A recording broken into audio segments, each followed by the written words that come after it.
Edwin Channel.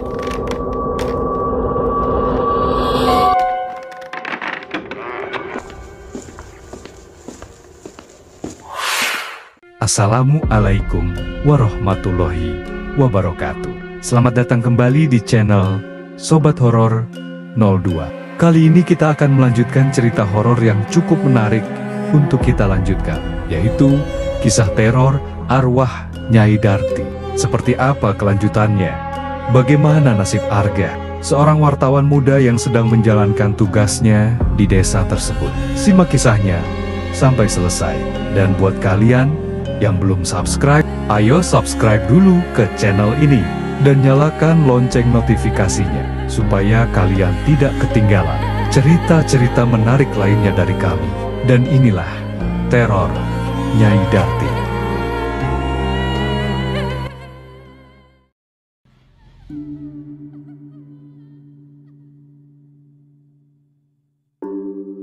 Arga, seorang wartawan muda, datang dengan niat sederhana, mencari berita. Buatnya, kisah tentang hantu perempuan bernama Nyai Darti hanyalah bumbu cerita rakyat yang dilebih-lebihkan. Sesuatu yang bisa dijual sebagai tulisan misteri, bukan sesuatu yang benar-benar ada.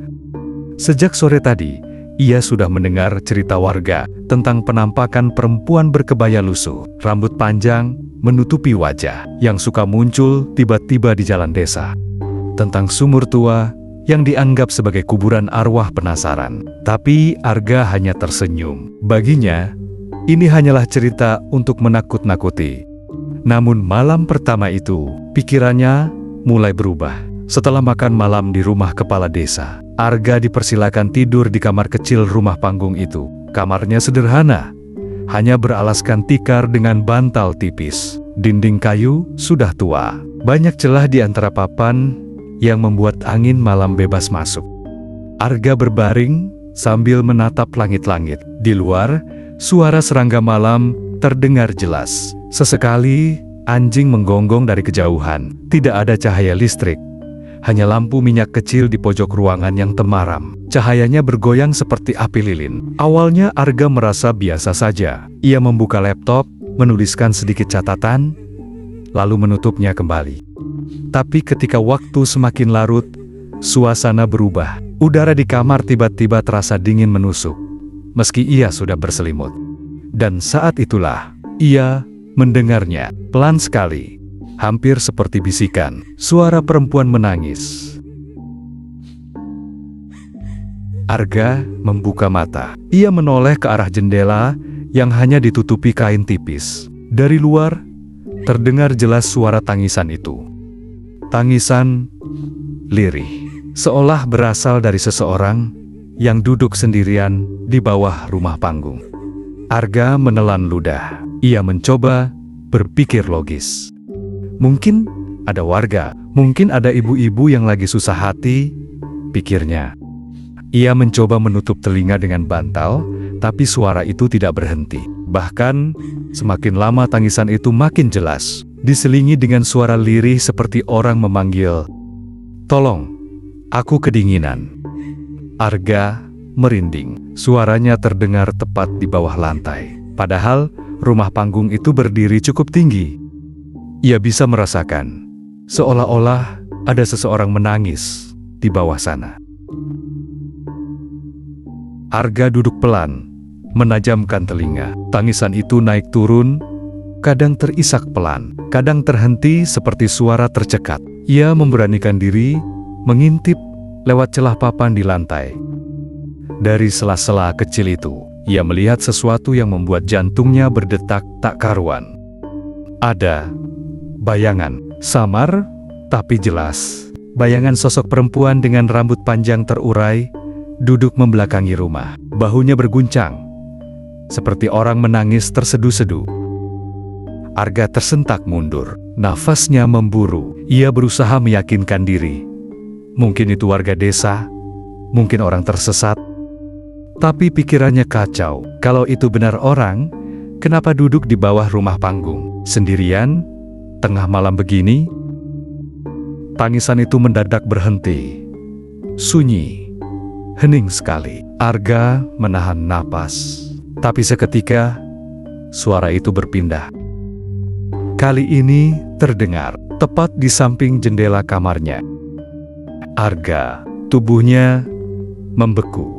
Ia jelas mendengar namanya dipanggil. Suara perempuan itu berat, serak, seperti keluar dari tenggorokan yang penuh luka. Arga tidak berani menoleh. Matanya hanya menatap lurus ke depan, ke arah pintu kamar.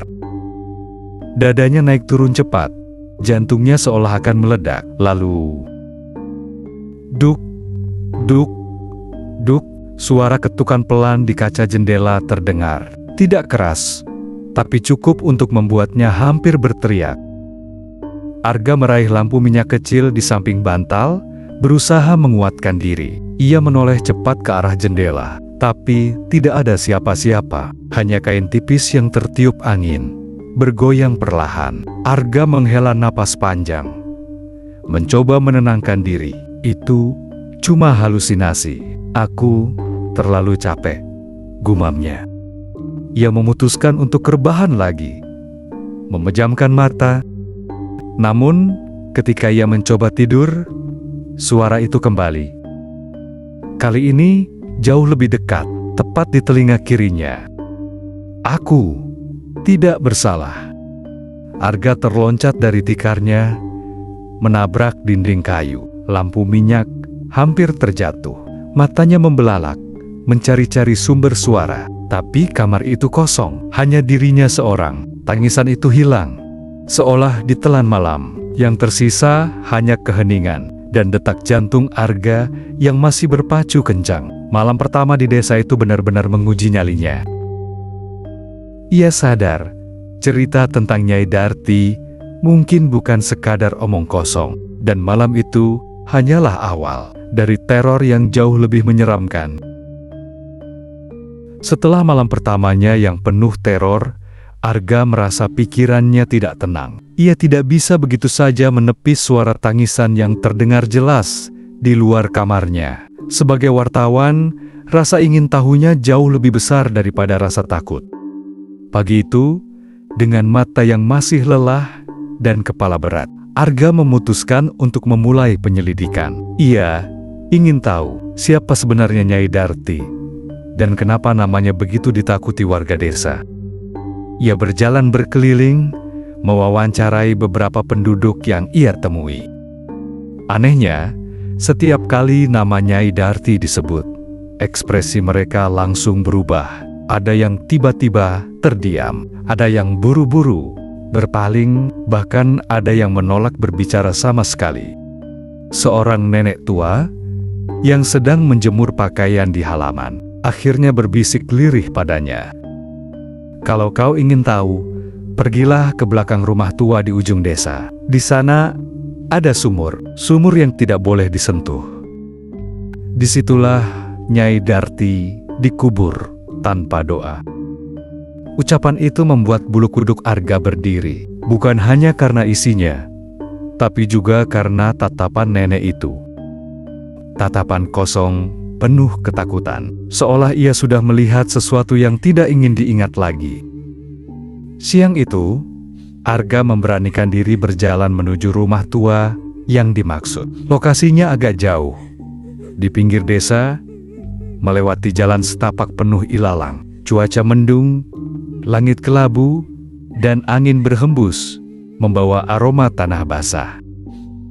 Akhirnya, sampailah ia di depan rumah itu. Rumah panggung kayu, sudah rapuh dimakan usia. Atapnya banyak yang bolong, dindingnya dipenuhi lumut hijau, dan jendela-jendelanya terbuka, seperti mata kosong yang menatap tajam. Suasananya benar-benar berbeda, sunyi sekali. Tidak ada suara ayam, tidak ada suara burung, bahkan jangkrik pun seolah enggan mendekat ke tempat itu. Arga melangkah masuk ke pekarangan. Rumput liar menjulang, menutupi hampir seluruh jalan setapak. Dan di belakang rumah itu, ia menemukannya. Sebuah sumur tua. Sumur itu dikelilingi pagar bambu reot, seperti upaya setengah hati untuk menjauhkannya dari tangan orang. Batu-batu yang melingkari mulut sumur penuh lumut hitam, basah, licin, tali timba, sudah putus. Tersisa ujung tambang yang terendam dalam air pekat di bawah sana. Arga mendekat. Ia menatap ke dalam. Gelap. Dalam sekali. Dari bawah hanya terlihat permukaan air yang hitam mengilap. Seperti kaca yang memantulkan bayangan samar wajahnya sendiri.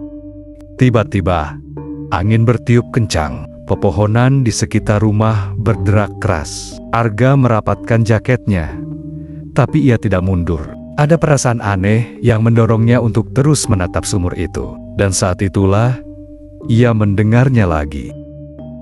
Tangisan samar, jauh, tapi jelas berasal dari dalam sumur. Tangisan seorang perempuan. Arga tertegun. Dadanya berdebar kencang. Ia berjongkok, mencoba lebih dekat dengan bibir sumur. Suaranya makin nyata. Isakan lirih, kadang seperti merintih, kadang seperti seseorang berdoa dengan suara patah-patah. Kenapa? Kenapa aku dikubur di sini?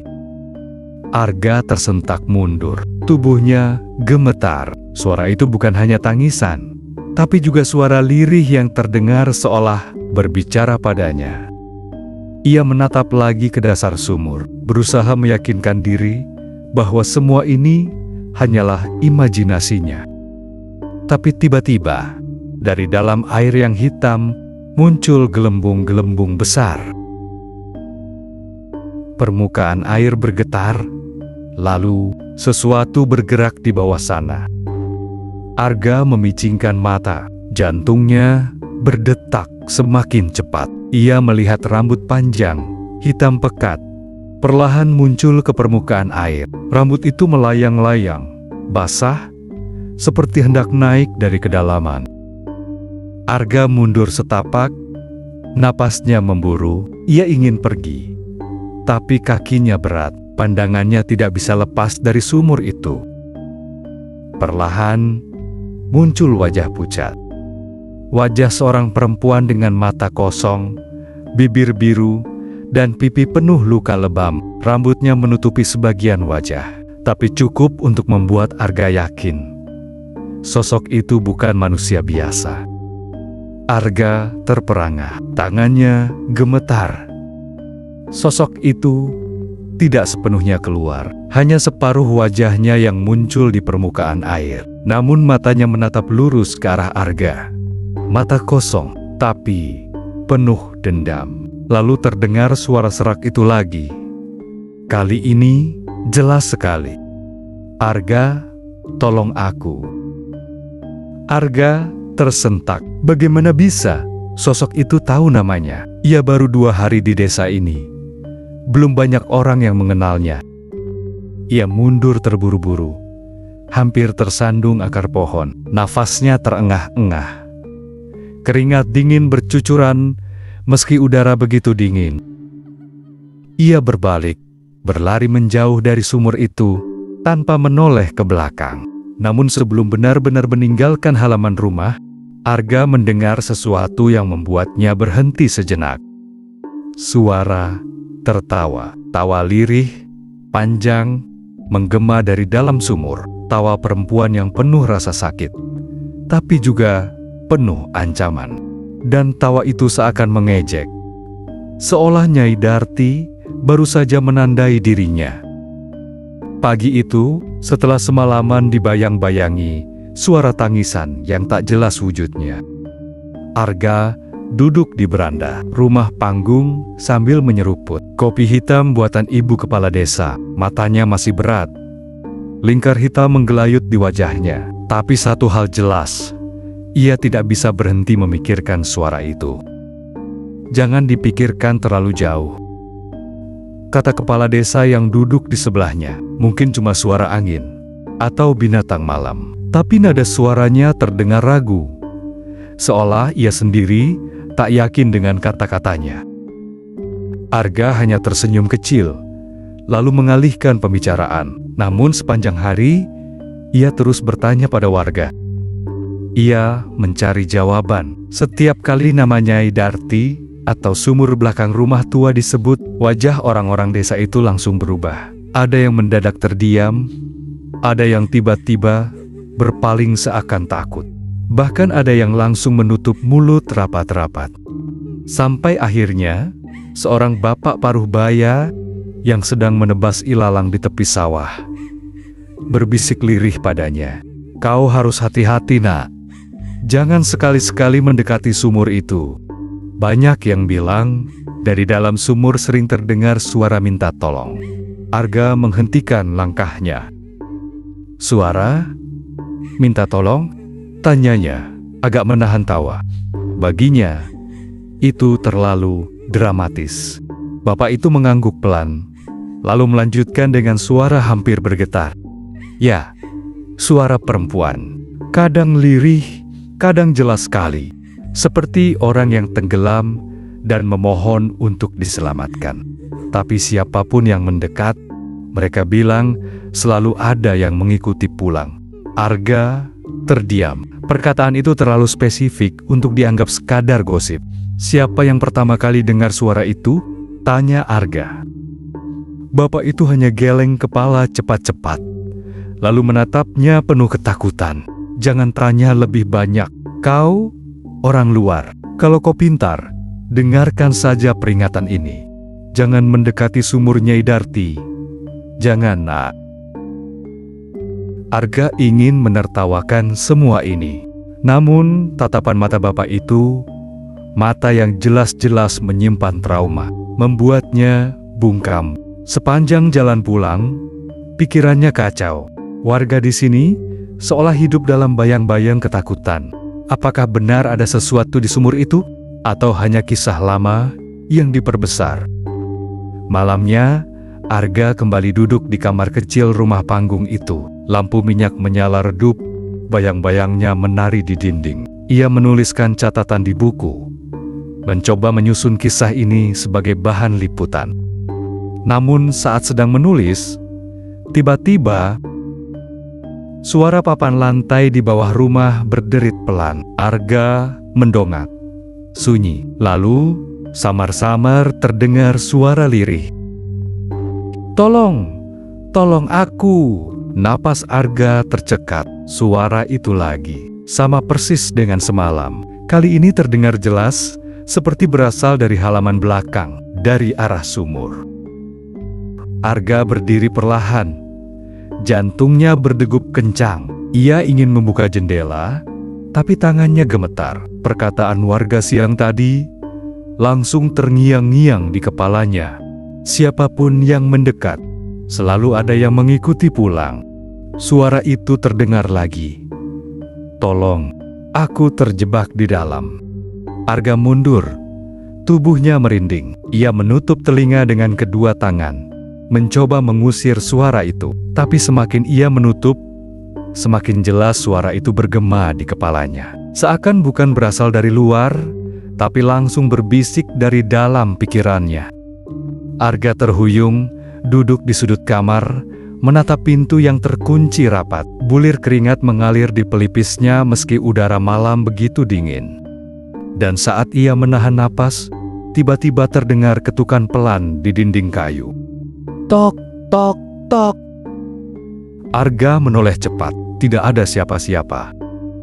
Namun dari sela papan dinding, samar ia melihat bayangan rambut panjang tergerai, menempel seperti sesuatu berdiri tepat di luar rumah. Arga menutup mata rapat-rapat, berusaha tidak panik. Tapi semakin ia berdiam, suara lirih itu terus terdengar. Tangisan, rintihan, permohonan tolong. Ia sadar, apapun yang warga katakan tentang sumur itu, bukan sekadar mitos. Ada sesuatu yang benar-benar terjebak di sana. Sesuatu yang haus akan perhatian, dan tidak segan mengikuti siapapun yang mendekat. Malam itu, Arga tidak tidur sama sekali. Ia hanya duduk di pojok kamar, menatap gelap, sambil berdoa agar suara itu berhenti. Tapi jauh di lubuk hatinya, ia tahu, sumur itu sedang memanggilnya. Setelah seharian dipenuhi cerita-cerita menakutkan dari warga desa, Arga mencoba tidur lebih awal. Badannya lelah, pikirannya penuh, dan matanya berat sekali. Namun, tidur malam itu tidak memberi ketenangan, justru menjadi pintu menuju mimpi yang aneh. Awalnya, Arga bermimpi sedang berjalan di jalan desa. Hanya ada dirinya seorang, dan suasana sekitar begitu sepi. Angin berembus dingin, membuat dedaunan kering berputar di tanah. Langkah kakinya seperti tanpa tujuan. Tapi entah bagaimana, ia merasa digiring menuju sebuah tempat. Jalan setapak itu membawanya ke halaman rumah tua yang sudah dikenalnya. Rumah yang konon pernah ditinggali Nyai Darti. Rumah itu tampak lebih mengerikan dalam mimpinya. Dinding kayu yang reot tampak lebih gelap. Jendela terbuka lebar seperti mulut menganga. Dan dari dalam terdengar suara pintu berderit, pelan, berulang-ulang. Arga berhenti. Ia merasa tidak seharusnya berada di sana.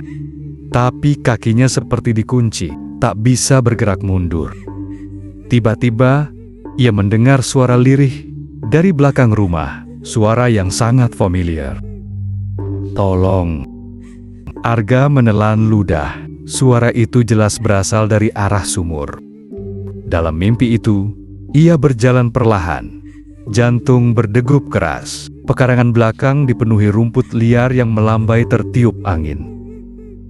Dan di tengah-tengahnya, berdiri sumur tua dengan mulut gelap seperti lubang menuju dunia lain.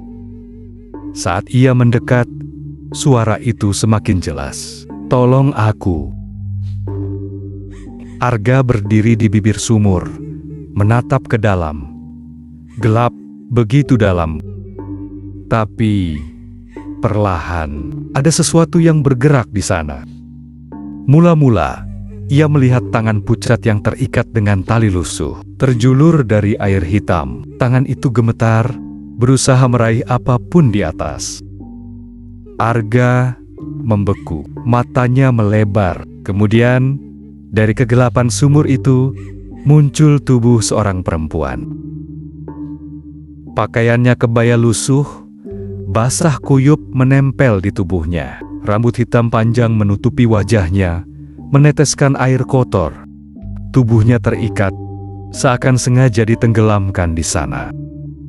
Dan tiba-tiba, kepala perempuan itu mendongak. Rambutnya tersibak, memperlihatkan wajah pucat penuh luka. Bibirnya biru, kulitnya pucat membiru, dan kedua matanya menatap lurus ke arah Arga. Mata itu kosong, tapi dalam, dan di balik tatapan kosong itu, ada dendam yang begitu pekat. Arga terperangah, tubuhnya gemetar. Ia ingin berteriak, tapi suaranya tertahan. Sosok itu bergerak mendekat, seakan melayang naik dari dalam sumur. Tali yang mengikat tubuhnya berderak, tapi tidak menghentikan gerakannya. Semakin tinggi ia muncul, semakin jelas wajahnya terlihat. Lalu terdengar suara serak, lirih, namun begitu menusuk telinga. "Arga, kenapa kau diam saja?" Arga tersentak. Sosok itu tahu namanya. Ia mencoba mundur, tapi kakinya seakan terpaku di tanah. Sosok itu terus merangkak naik. Tangannya terjulur, jemari panjang pucat, basah, berusaha meraih kaki Arga. Air dari sumur meluap, membasahi tanah di sekitarnya. Bau anyir begitu menyengat, menusuk hidung. Arga panik. Ia berusaha berteriak, berusaha lari, tapi tubuhnya terkunci. Ketika tangan itu hampir menyentuh kakinya, sosok itu kembali menatapnya dengan mata melotot penuh amarah. Mulutnya terbuka, darah bercampur air hitam mengalir keluar. Dan ia berbisik lagi, kali ini dengan suara penuh dendam. "Aku." Arga terbangun dengan teriakan tertahan. Tubuhnya basah oleh keringat dingin. Napasnya terengah-engah. Ia menatap sekeliling kamar panggung itu. Sunyi. Hanya suara jangkrik dari luar. Tapi rasa takut itu nyata. Jantungnya masih berdetak kencang. Mimpi itu terasa begitu hidup, begitu nyata, seakan ia benar-benar berada di sana.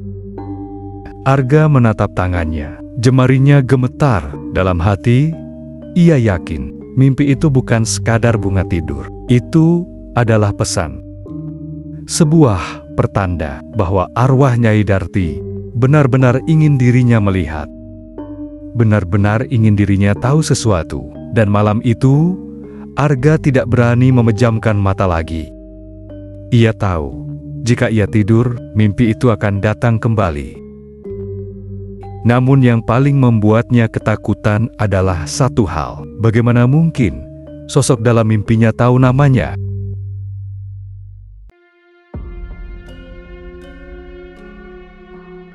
Bagaimana nasib Arga di desa itu? Berhasilkah dia mengumpulkan data-data informasi untuk melengkapi tugasnya?